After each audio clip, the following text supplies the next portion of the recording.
Assalamualaikum warahmatullahi wabarakatuh. Saya Laras Dewi Putri Riani. Di sini saya akan menjelaskan materi tentang konsumsi dan tabungan. Konsumsi merupakan tindakan pelaku ekonomi, baik individu maupun kelompok, dalam menggunakan komoditas berupa barang maupun jasa untuk memenuhi kebutuhannya.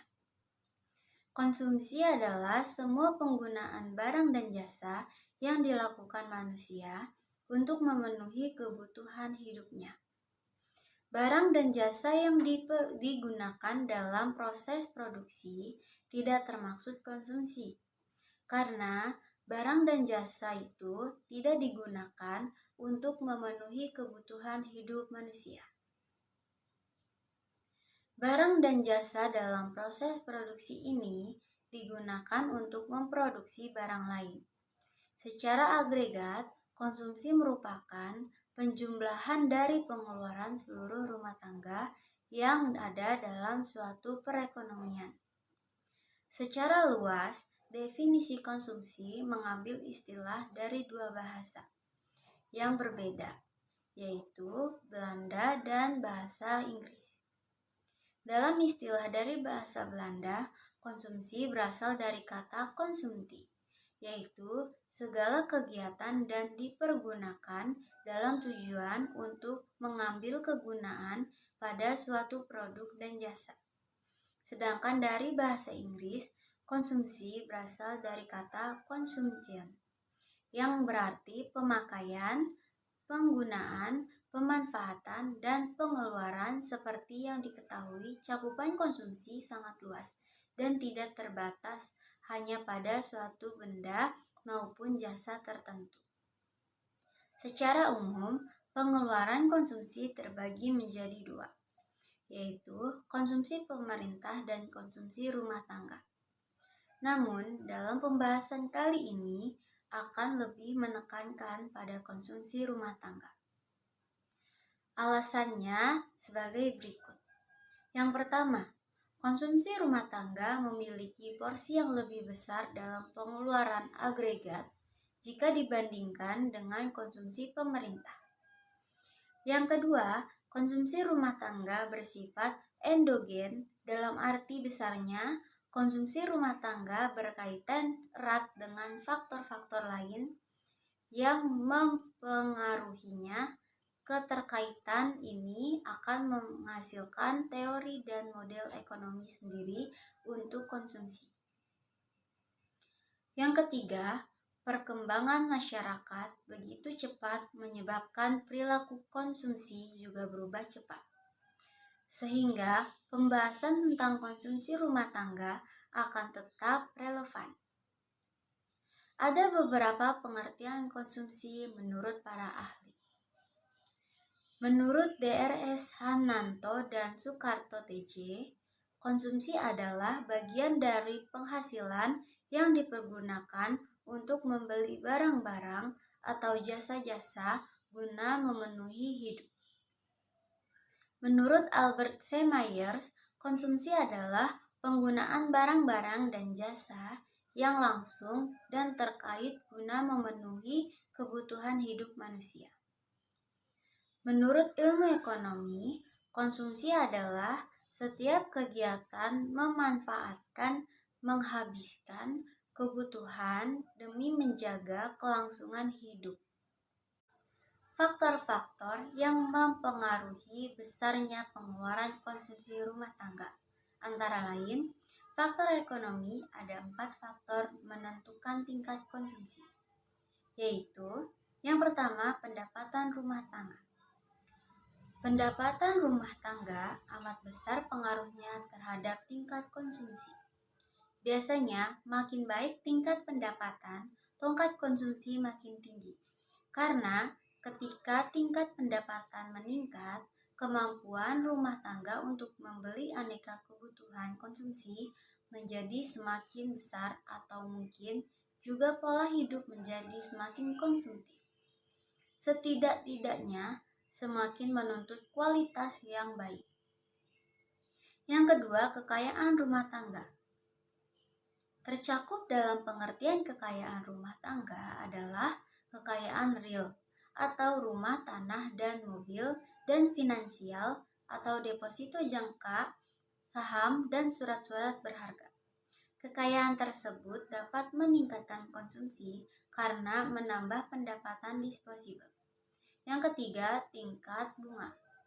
Tingkat bunga yang tinggi dapat mengurangi keinginan konsumsi. Dengan tingkat bunga yang tinggi, maka biaya ekonomi dari kegiatan konsumsi akan semakin mahal.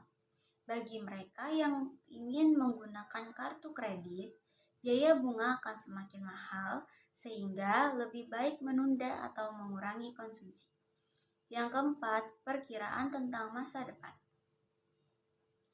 Faktor-faktor internal yang dipergunakan untuk memperkirakan prospek masa depan rumah tangga antara lain pekerjaan, karir, dan gaji yang menjanjikan. Banyak anggota keluarga yang telah bekerja. Selanjutnya, faktor demografi. Yang pertama, jumlah penduduk.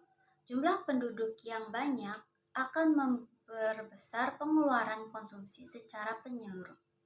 Walaupun pengeluaran rata-rata per orang atau per keluarga relatif rendah, pengeluaran konsumsi suatu negara akan sangat besar bila jumlah penduduk sangat banyak dan pendapatan per kapita sangat tinggi. Yang kedua, komposisi penduduk. Pengaruh komposisi penduduk terhadap tingkat konsumsi antara lain makin banyak penduduk yang berusia kerja atau produktif atau 15-64 tahun, makin besar tingkat konsumsi. Sebab makin banyak penduduk yang bekerja, penghasilan juga makin besar. Yang B, makin tinggi tingkat pendidikan masyarakat, tingkat konsumsinya juga makin tinggi. Sebab pada saat seseorang atau suatu keluarga makin berpendidikan tinggi, maka kebutuhan hidupnya makin banyak. Yang C, makin banyak penduduk yang tinggal di wilayah perkotaan atau urban, pengeluaran konsumsi juga makin tinggi. Sebab umumnya pola hidup masyarakat perkotaan lebih konsumtif dibanding masyarakat perdesaan. Selanjutnya, faktor-faktor non-ekonomi. Faktor-faktor non-ekonomi yang paling berpengaruh terhadap besarnya konsumsi adalah faktor sosial, budaya masyarakat. Misalnya saja, perubahan pola kebiasaan makan, perubahan etika, dan tata nilai karena ingin meniru kelompok masyarakat lain yang dianggap lebih hebat atau ideal. Selanjutnya, perbedaan konsumsi konsumen dan konsumtif. Konsumsi adalah segala kegiatan yang dipergunakan dengan tujuan untuk mengambil kegunaan pada suatu produk dan jasa. Produk dan jasa ini dapat berupa barang atau benda, serta sebuah jenis jasa atau pelayanan. Kegiatan konsumsi ini dimaksudkan untuk memenuhi semua kebutuhan yang bersifat penting atau bahkan hanya bersifat kesenangan dan kepuasan dalam waktu seketika. Barang konsumsi adalah barang-barang yang diproduksi dalam tujuan untuk dipergunakan oleh masyarakat dalam memenuhi kebutuhan hidupnya. Kegiatan konsumsi ini tercipta karena adanya seseorang yang melakukan proses produksi atau memproduksi. Begitu pula sebaliknya, kegiatan produksi ada karena seseorang yang melakukan kegiatan konsumsi atas produksi tersebut. Konsumen adalah seseorang atau pelaku yang melakukan kegiatan konsumsi. Konsumen biasanya melakukan kegiatan pembelian terhadap barang-barang maupun jasa. Konsumen ini tidak terbatas pada jenis kelamin, umur, dan bahkan status sosial. Semua orang yang memiliki uang dan kemampuan untuk membeli barang dan jasa untuk memenuhi kebutuhan hidupnya, maka orang tersebut disebut sebagai konsumen. Selain membeli, konsumen juga merupakan seseorang yang memakai atau menggunakan barang-barang hasil produksi. Konsumen memiliki hak-hak istimewa sebagai pembeli, yaitu karena konsumen memiliki kuasa atas uang yang akan dibelanjakannya. Maka konsumen sering disebut sebagai raja. Konsumen mampu membeli dan memakai barang-barang konsumsi bagi dirinya sendiri maupun orang lain yang dengan tujuan untuk memenuhi kebutuhan dan kesenangan bagi dirinya sendiri maupun orang lain. Konsumtif adalah suatu sifat seseorang atau seorang konsumen yang gemar membelanjakan uangnya untuk barang-barang konsumsi. Sifat konsumtif ini kadang dinilai merugikan karena seseorang membeli suatu barang bukan berdasarkan keperluan, namun hanya untuk kesenangan maupun karena iming-iming diskon yang besar terhadap suatu barang.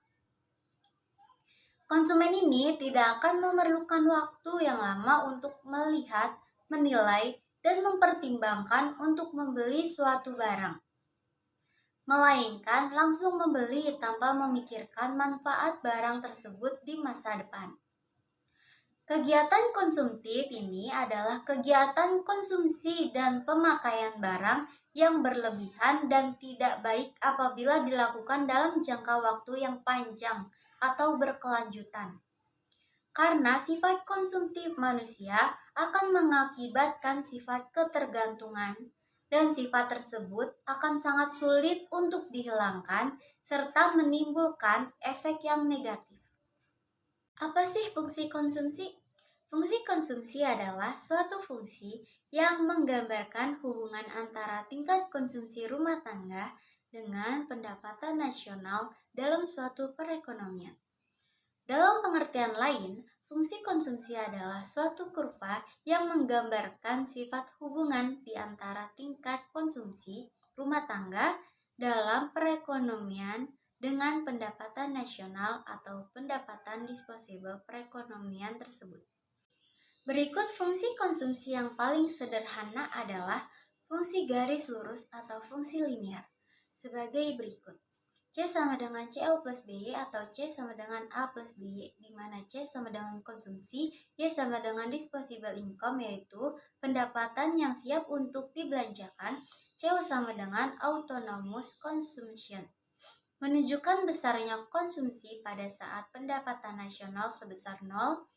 B adalah angka perbandingan antara besarnya perubahan konsumsi dengan perubahan pendapatan nasional atau bisa dikenal sebagai margin propensity to consume atau MPC. Kecenderungan mengkonsumsi dibedakan menjadi dua, yaitu kecenderungan mengkonsumsi marginal dan kecenderungan mengkonsumsi rata-rata. Kecenderungan mengkonsumsi marginal atau marginal propensity to consume, yaitu perbandingan antara perubahan konsumsi atau deltasi yang dilakukan akibat adanya perubahan pada pendapatan disposable atau delta YD. MPC sama dengan deltasi per delta YD. Keterangan MPC sama dengan marginal propensity to consume atau kecenderungan mengkonsumsi marginal. Delta C sama dengan perubahan konsumsi, delta YD sama dengan perubahan pendapatan. Kecenderungan mengkonsumsi rata-rata yaitu perbandingan antara tingkat konsumsi atau C dengan tingkat pendapatan disposable, serta konsumsi itu dilakukan atau YD. APC sama dengan C per YD. Keterangan APC, konsumsi rata-rata, C sama dengan tingkat konsumsi, YD sama dengan besar pendapatan disposable. Selanjutnya, apa sih tabungan? Pengertian tabungan adalah sebagian pendapatan masyarakat yang tidak dibelanjakan, disimpan sebagai cadangan guna berjaga-jaga dalam jangka pendek. Menurut Undang-Undang Nomor 10 Tahun 1998 tentang perbankan, tabungan adalah simpanan yang penarikannya hanya dapat dilakukan menurut syarat tertentu dan disepakati, tetapi tidak dapat ditarik dengan cek, bilet giro, atau alat lainnya yang dipersamakan dengan itu. Faktor-faktor yang mempengaruhi tingkat tabungan. Yang pertama, tinggi rendahnya pendapatan masyarakat. Yang kedua, tinggi rendahnya suku bunga bank. Yang ketiga, adanya tingkat kepercayaan terhadap bank. Selanjutnya adalah fungsi tabungan. Fungsi tabungan adalah suatu fungsi yang menggambarkan hubungan antara tingkat tabungan rumah tangga dengan pendapatan nasional dalam perekonomian. Dalam pengertian lain, disebutkan bahwa fungsi tabungan adalah fungsi yang menunjukkan hubungan antara besar tabungan dengan besar pendapatan. Tabungan atau saving yang biasa dinotasikan dengan huruf S mempunyai definisi berbeda-beda, tetapi semuanya mempunyai arti yang sama. Berikut beberapa pengertian tabungan, yaitu saving atau S merupakan fungsi dari pendapatan nasional atau Y, atau dapat ditulis sebagai S sama dengan F dalam kurung Y. Tabungan sebagai S adalah sisa pendapatan atau Y setelah digunakan untuk konsumsi atau C, atau dapat ditulis dengan S sama dengan Y min C. Dengan menggunakan rumus fungsi konsumsi dapat ditentukan sebagai berikut. Y sama dengan C plus S, S sama dengan Y min C, di mana C sama dengan A plus BY. Sehingga S sama dengan Y min dalam kurung A plus BY, S sama dengan Y min A min BYS sama dengan min A plus dalam kurung 1 min BY. Keterangan S sama dengan besarnya tabungan atau saving, A sama dengan konsumsi yang harus dipenuhi pada saat pendapatan 0, 1 min B sama dengan marginal propensity to save, Y sama dengan pendapatan nasional. Kecenderungan menabung dibedakan menjadi dua, yaitu kecenderungan menabung marginal dan kecenderungan menabung rata-rata. Yang pertama, kecenderungan menabung marginal atau marginal propensity to save. Kecenderungan menabung marginal atau MPS merupakan perbandingan antara pertambahan tabungan dengan pertambahan pendapatan disposable. MPS sama dengan delta S per delta YD. Keterangan MPS sama dengan marginal propensity to save atau kecondongan menabung marginal. Delta S sama dengan perubahan tabungan. Delta YD sama dengan perubahan pendapatan. Yang kedua, kecenderungan menabung rata-rata atau average propensity to save. Kecondongan menabung rata-rata merupakan perbandingan antara tingkat tabungan dalam kurung S dengan tingkat pendapatan. APS sama dengan S per YD. Keterangan APS sama dengan tabungan rata-rata, S sama dengan tingkat tabungan, YD sama dengan besarnya pendapatan disposable. Selanjutnya ada beberapa macam teori-teori di konsumsi. Yang pertama yaitu teori Keynes atau konsumsi jangka pendek. Teori konsumsi Keynes menyatakan bahwa pengeluaran seseorang untuk konsumsi dan tabungan dipengaruhi oleh pendapatan. Semakin besar pendapatan seseorang, maka akan semakin banyak tingkat konsumsinya pula. Dan tingkat tabungannya pun akan semakin bertambah. Dan sebaliknya, apabila tingkat pendapatan seseorang semakin kecil, maka seluruh pendapatan diragukan untuk konsumsi, sehingga tingkat tabungannya 0. Teori konsumsi Keynes didasarkan pada 3 postulat, yaitu konsumsi meningkat apabila pendapatan meningkat, akan tetapi besarnya peningkatan konsumsi tidak akan sebesar peningkatan pendapatan. Oleh karenanya, Adanya batasan dari Keynes sendiri yaitu bahwa kecenderungan mengkonsumsi marginal sama dengan MPC atau marginal propensity to consume adalah antara 0 dan 1. Dan besarnya perubahan konsumsi selalu di atas 50% dari besarnya perubahan pendapatan atau 0,5 lebih kecil dari MPC lebih kecil dari 1. Yang kedua, rata-rata kecenderungan mengkonsumsi sama dengan APC. Average propensity to consume akan turun apabila pendapatan naik karena peningkatan pendapatan selalu lebih besar daripada peningkatan konsumsi. Sehingga pada setiap naiknya pendapatan pasti akan memperbesar tabungan. Dengan demikian, dapat dibuatkan satu pernyataan lagi bahwa setiap terjadi peningkatan pendapatan, maka pastilah rata-rata kecenderungan menabung akan semakin tinggi. Lalu, bahwa pendapatan merupakan determinan atau faktor penentu utama dari konsumsi, faktor lain dianggap tidak berarti. Fungsi konsumsi Keynes adalah fungsi konsumsi jangka pendek. Keynes tidak mengeluarkan fungsi konsumsi jangka panjang karena menurut Keynes, di dalam jangka panjang kita akan mati. Sehingga jangka panjang tidak perlu diprediksi. Untuk menjelaskan teori Keynes tersebut, maka perlu dibuat rancangan perhitungan pendapatan dan konsumsi melalui teori konsumsi dengan hipotesis pendapatan absolut.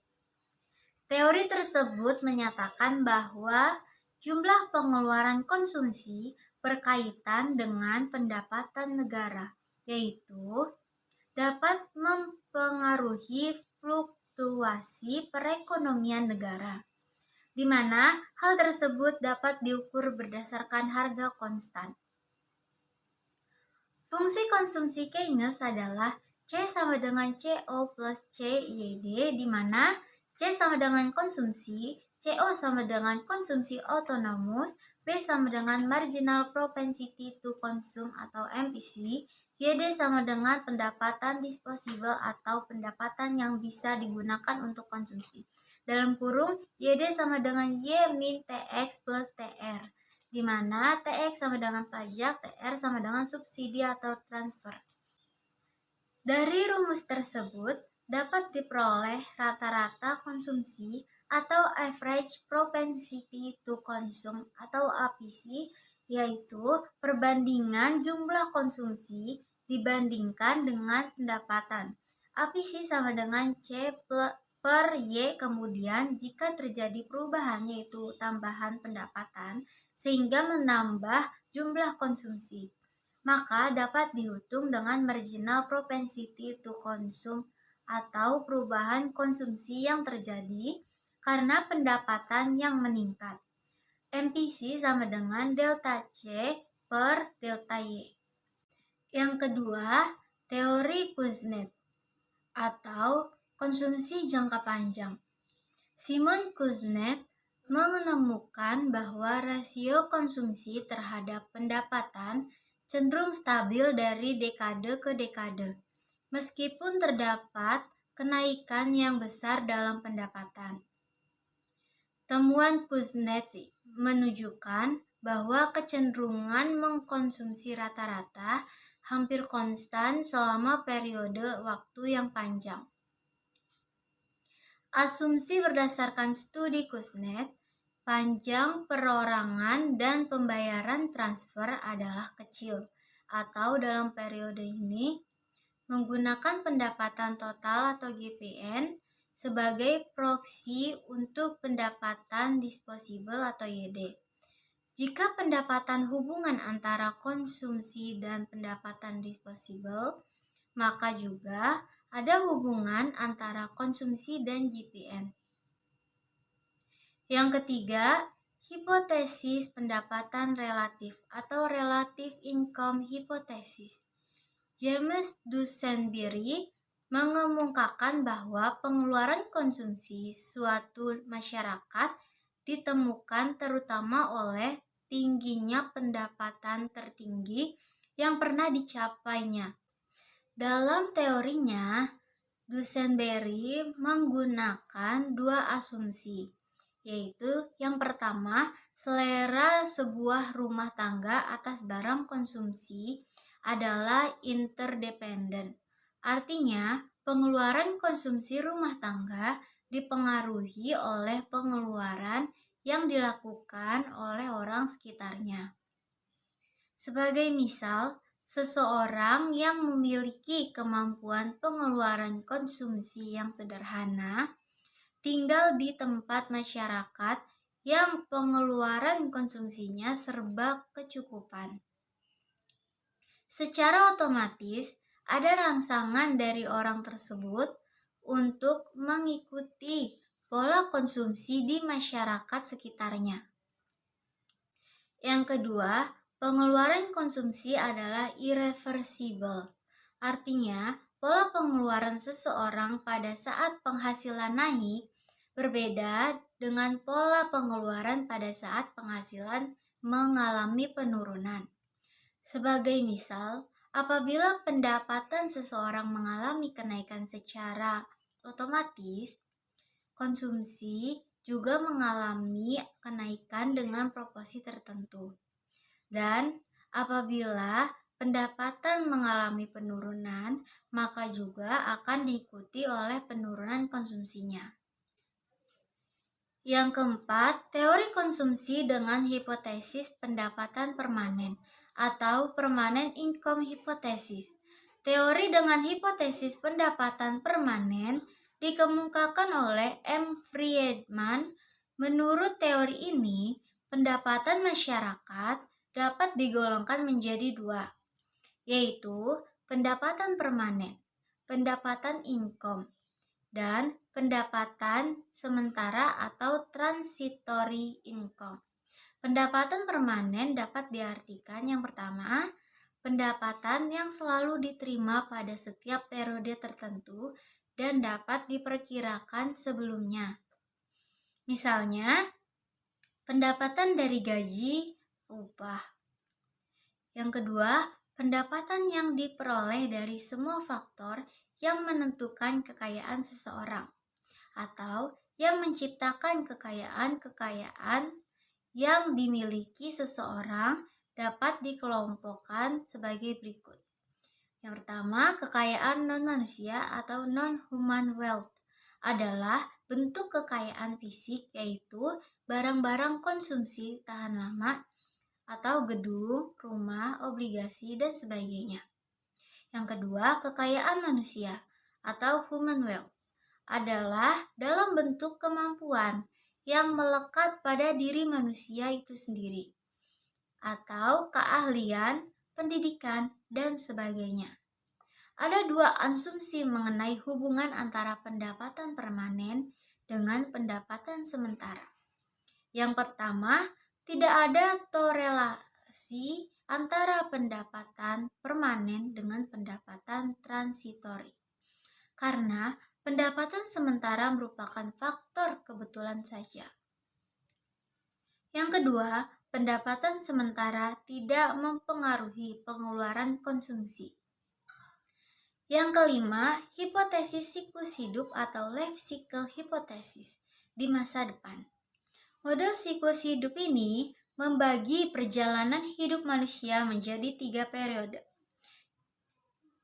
Yang pertama, periode sebelum produktif. Periode ini berlangsung sejak manusia lahir, bersekolah, hingga pertama kali bekerja.